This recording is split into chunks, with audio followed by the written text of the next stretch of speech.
दिल्ली के बलसवा डेयरी इलाके से एक दिल दिलाने वाली वारदात सामने आई है, जिसे दिल्ली पुलिस ने महज कुछ ही घंटों में सुलझाने का दावा किया है। मामला दरअसल दुर्गा चौक के पास पानी की टंकी के नीचे का है, जहां करण नाम के एक गरीब रिक्शा चालक की मोहम्मद समीर सुलेमान उर्फ हैरान और उसके 3 नाबालिग साथियों ने मिलकर जरा सी बात पर बेरहमी से जान ले ली। पुलिस के मुताबिक पकड़े गए 5 आरोपियों में से एक की उम्र 14 साल है, 2 आरोपी 16-16 साल के हैं, जबकि 2 मुख्य आरोपी 20-20 साल के हैं। हैरानी की बात यह है कि सिर्फ करण की एक साधारण सी बात से नाराज होकर इन 5 लोगों ने मिलकर उसको बेरहमी से मार डाला। घटना के बाद इलाके में सनसनी फैल गई। आसपास के लोगों ने पुलिस को सूचना दी, जिसके बाद बलसवा डेयरी थाने की टीम मौके पर पहुंची और जांच शुरू कर दी।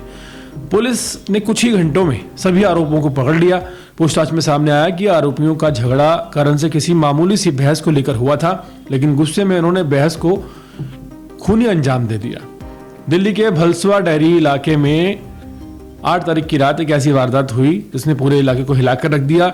एक नौजवान लड़का करण, जो रोज अपनी रिक्शा से घर का खर्च चलाता था, कुछ ही घंटों बाद लहूलुहान हालत में मिला और फिर उसकी मौत की खबर ने सबको सन्न कर दिया।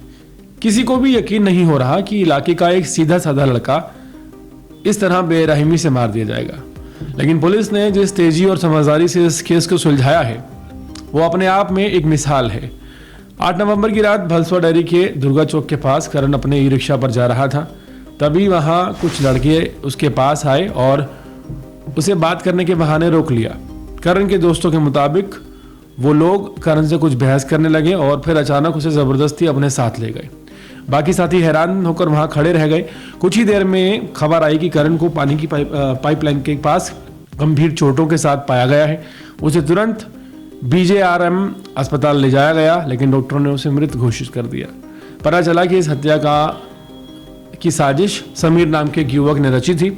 समीर और उसका दोस्त सुलेमान उर्फ हैरान दोनों ही करण से काफ़ी खफा थे। करण अक्सर उन पर धौंस जमाता था, ऐसा उनका कहना है। कभी कभी दोनों के बीच झगड़ा भी हुआ। समीर को लगता था कि करण जानबूझकर उसे बेइज्जत करता है और लड़ाई करवाने की कोशिश कर रहा है।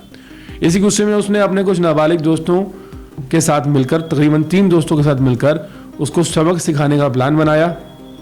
8 नवंबर को समीर ने करण को फ़ोन किया और ये कहा कि वो दुर्गा चौक पर मिले। करण बिना किसी शक के वहाँ पहुँच गया। वहाँ पहले ही समीर, सुलेमान और 3 नाबालिग मौजूद थे। उन्होंने करण को बहाने से अपने साथ पानी की पाइपलाइन की तरफ ले जाने को कहा। वो बातों बातों में झगड़ा बढ़ गया और फिर उन्होंने मिलकर करण पर हमला कर दिया।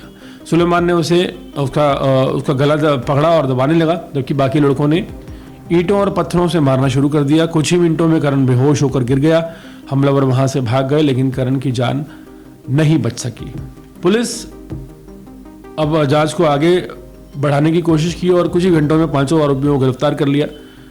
2 आरोपी समीर और सुलेमान बालिग हैं, जबकि बाकी 3 लोग नाबालिग हैं। पूछताछ में सभी ने जुर्म कबूल कर लिया है और बताया है उन्होंने बदला लेने के लिए इस साजिश को अंजाम दिया था। हाल फिलहाल इस खबर के सामने आने के बाद एक बार फिर हैरत है कि कैसे एक मामूली सी बात के लिए दिल्ली में 5 युवक, जिनमें से 3 नाबालिग और 2 बालिग हैं, इतने उत्तेजित हो जाते हैं कि गरीब का घर परिवार सब उजाड़ देते हैं। पूरे मामले पर पुलिस की सराहना करनी होगी। पुलिस ने महज कुछ घंटों में न सिर्फ पूरे मामले को उजागर किया, बल्कि सच्चाई को सामने लाकर रख दिया।